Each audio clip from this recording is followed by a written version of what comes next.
Boa tarde, estamos começando o Esporte em Dimensão Total.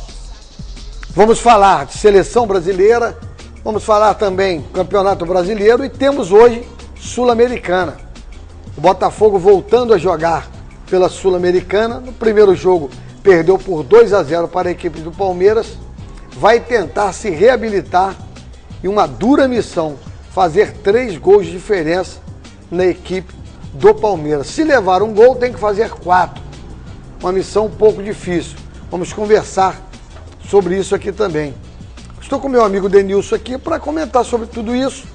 Eu gostaria, Denilson, de fazer uma pergunta a você a respeito da seleção brasileira, que a gente pouco escuta sobre isso. É um assunto que eu gostaria até que você comentasse. Nós já estamos aí há, vamos dizer, 1 ano e meio, praticamente 2 anos da Copa do Mundo, e nós sabemos que nesse espaço não vai surgir jogador nenhum de revelação para nós falarmos assim, esse vai ser convocado e vai para a Copa do Mundo. Se nós tirarmos uma base disso que eu estou falando aqui, o Neymar não foi na última Copa e foi um grande talento que surgiu no Brasil nos últimos anos e não conseguiu ir à Copa. E antes disso ele surgiu no Campeonato Brasileiro fazendo um grande campeonato. Não foi convocado nem ele nem o Ganso. O Ganso na sua época boa também. Eu te pergunto, já que não vai surgir ninguém, que não há tempo hábil para isso, que seleção é essa, Deus, que nós temos hoje para levar a campo? Porque me parece que a seleção brasileira hoje, ela está órfã não só de laterais, de zagueiros, mas de meias e de atacantes também, né? Nossa safra não é boa. Boa tarde, Márcio, boa tarde a todos. Eu acredito que vai com o que tem nesse momento. E o que tem, Denilson? O que tem nesse momento é você viver dos lampejos do Neymar, você torcer para que o Alexandre Pato, Leandro Damião estejam atravessando um bom momento na altura da competição. É tentar, dentro daquilo que, a meu ver, é ruim, a parte defensiva, eu acho que o Brasil não revelou ninguém, né? Mais ou menos que era o Thiago Silva, mas é muito pouco. Para você no mundo todo escolher 4 zagueiros e você não ter nesse momento, né? Eu acho que é muito pouco. E goleiro também, que é uma situação complicada, que até agora também não revelamos goleiro. Então, eu acho que o que preocupa mais é a parte defensiva, que nós não temos aí laterais esquerdo, Marcelo até que dá para se levar. Esse talento todo também. Não é essa coisa toda, não é o Roberto Carlos da vida, né? Mas dá para se levar. Agora, o que preocupa mais são volantes, zagueiros, lateral direito e goleiro, quer dizer, é mais que 50% de uma equipe. Então eu vejo muito trabalho pela frente, pelo Mano. Agora, a gente também não pode só culpar. Foi como você disse, se não há revelação, como é que você vai fazer? Exatamente. Não tem jeito, é fazer omelete sem ovos. Então vamos ver até que ponto o Mano vai conseguir, dentro do que tem, conseguir resultados expressivos nos amistosos para que ele possa se suportar no cargo de selecionador brasileiro. Mas você vê risco dele sair ainda? Sempre há, né, Márcio? Porque treinador de seleção brasileira, treinador de clube no Brasil, nós temos a cultura de que quando não há resultado, não se firma no cargo. Então ele vai sempre correr o risco, vai sempre estar balançando quando os resultados não forem favoráveis a ele. Qual seria hoje, Denilson, o melhor zagueiro para jogar com o Thiago Silva? Seria o Dedé? Não nessa fase agora, né? Não, eu acredito que hoje no momento é o Davi Luiz. Mas nesse momento a dupla de zaga para mim melhor. Você vê o Dedé em forma melhor do que o Davi Luiz?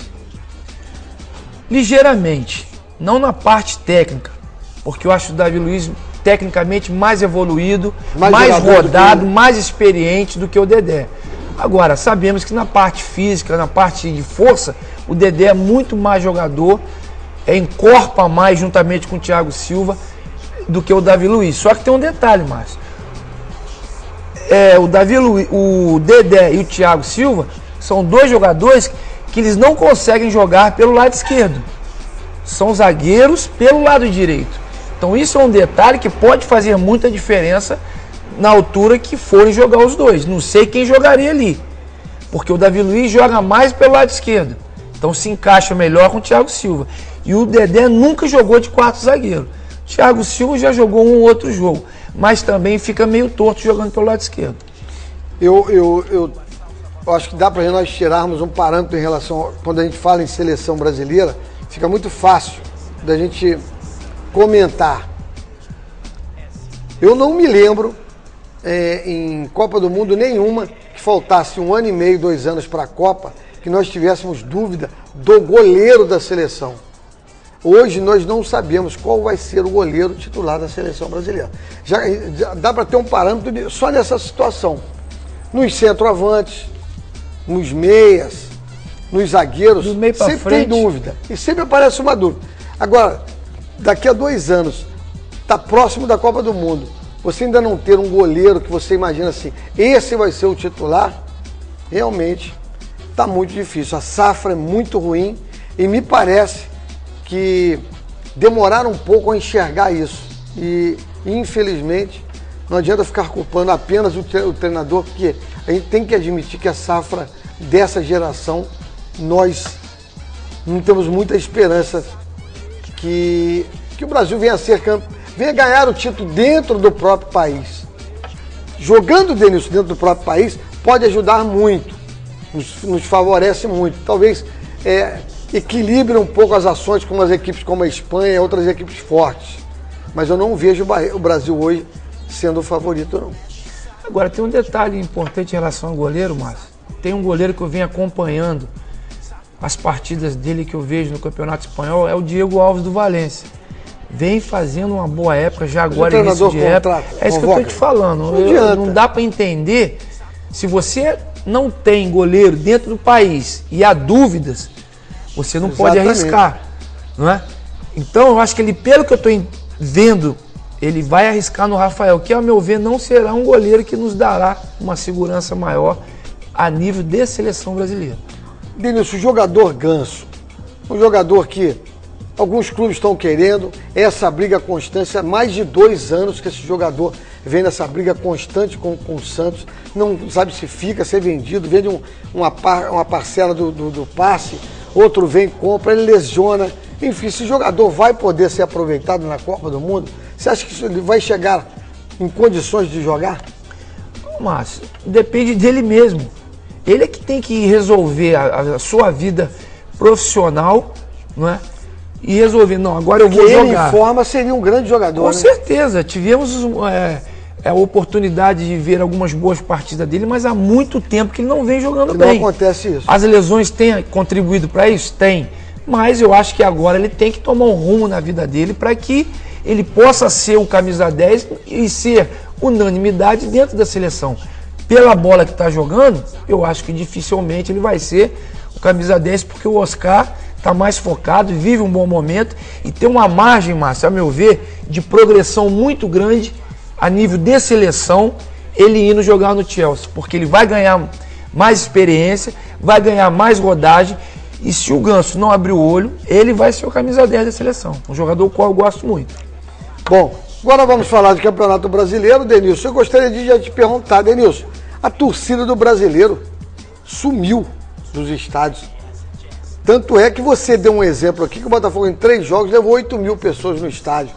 Se nós falarmos da posição do Botafogo, tudo bem. Denilson, mas uma média de 2.500 torcedores num jogo do Botafogo é muito pouco, né, Denilson? Márcio, o dinheiro está difícil de se conseguir. E o torcedor não é bobo. O torcedor quer pagar o seu ingresso, sentar na cadeira e assistir um bom jogo, principalmente do seu time. Vê se falta torcedor nos jogos do Atlético. Não falta. Por que não falta? Porque sabe que vai pagar o ingresso, vai ver um bom jogo, mesmo que perca. Porque a equipe pratica um bom futebol. E isso não está acontecendo nas equipes do Rio. O Flamengo não pratica um bom futebol, o Vasco está numa fase descendente, o Botafogo não pratica um bom futebol, e o Fluminense vai vencendo, mas não vem jogando bem. Jogou bem os 2 últimos jogos. Então isso faz com que o torcedor se afaste dos estádios. E principalmente no momento que não vai definir nada. Agora sim, daqui para frente, os clubes do Rio que chegarem, tiverem um propósito dentro do Campeonato Brasileiro, eu acredito que o torcedor irá comparecer. A televisão atrapalha um pouco também, né, Denilson? Com certeza. Hoje tem Sky, tem canal aberto. Isso faz com que também, principalmente nos dias de semana, o torcedor fique em casa, porque no dia seguinte tem que trabalhar. Agora, só vai mesmo ao estádio aquele fanático. Aquele que ou mora perto, ou é fanático, ou não é um torcedor que gosta de ver pela televisão, gosta de ver ao vivo. Esse sim vai ao estádio. Agora, na reta final, independentemente desse torcedor A ou B, eu acho que vai ter casa cheia. Desde que seu time esteja disputando a Libertadores. Você acha que no segundo turno pode melhorar? Tem tudo para melhorar, Márcio. Tem tudo para melhorar. Agora, tem equipes que a gente sabe que o Flamengo está aí numa subida de produção boa. Se continuar né? assim, Se continuar vai assim, melhorar. vai levar o seu torcedor ao estádio, com certeza. O Botafogo é um ponto de interrogação, o Vasco é um ponto de interrogação.